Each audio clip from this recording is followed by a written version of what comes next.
رسول الله صلی الله علیه و آله وسلم وفرمایل والله لا يؤمن والله لا يؤمن والله لا يؤمن.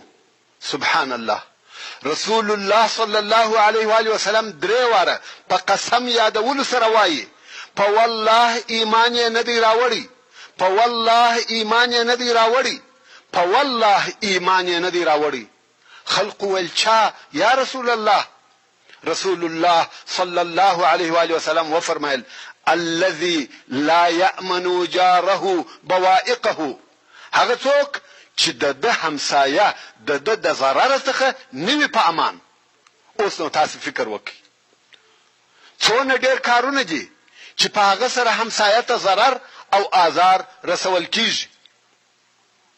نو که یو د هغو کارو څخه یو څوک وکړي د چپې اوږې ملائکه یوه بدي ورته لیکي. یو وخت د رسول الله صلی الله علیه و آله وسلم په مجلس کې د یوې ښځې حالات بیان شوه چې فلانۍ ښځه په ډیرو لمنځو، ډیرو روژو، ډیرو خیراتو سره مشهوره ده. په ټولو خلقو کې دغه اوصاف نشر او مشهور دي، مګر همسایگان آزاروي. رسول الله صلی الله علیه و آله وسلم وفرمایل دا په اور کې ده. سبحان الله. د رسول الله صلی الله علیه و آله وسلم په ښار کې یوه ښځه په ډېر عبادت، روژو او خیراتو سره مشهوره ده. هر ځای د دې د عبادتو خبرې کیږي، مګر د همسایه د آزارولو په سبب په اور کې ده.